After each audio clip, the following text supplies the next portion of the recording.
I think this is incredible. I've always said that we need to deliver universal childcare for each and every family across the city because after housing, childcare is the most expensive thing that is pushing those New Yorkers out of the city. And we have pre-K, we have 3K, but that 3K has been one where a family in Flatbush is being offered a seat in Astoria. And so what today's $1.21 billion does is it actually is the first step towards universal childcare. It fixes 3K so that we can finally meet the demand, and it starts, as you said, to deliver universal childcare for 2-year-olds. So we start with 2,000 children this fall, and by the end of my first term, we will have delivered it to every single 2-year-old. And then in the second term, we will actually be fulfilling the entirety of that pledge for each and every New Yorker. Pivoting slightly to another big topic right now, today the Department of Homeland Security Secretary Kristi Noem says her conversations with your administration have not been productive.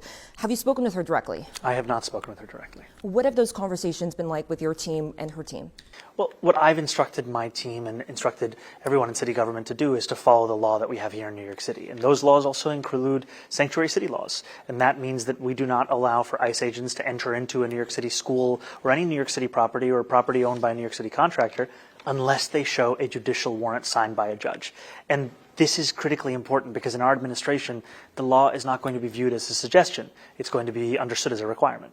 She said today that some of your comments recently have been, quote, standing with illegal people who have broken our laws.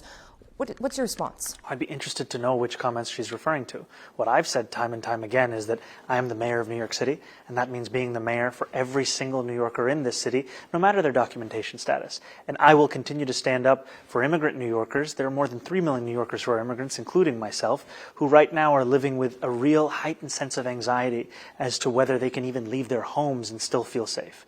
And so this is going to be a focus of my administration as we deliver for each and every person who calls the city home. Our sanctuary city policies allow for the city government and the federal government to work together when it comes to individuals who've been convicted of 170 serious crimes. So I'm not sure what she's referring to. Do you know why she would say the conversations with your team are not productive?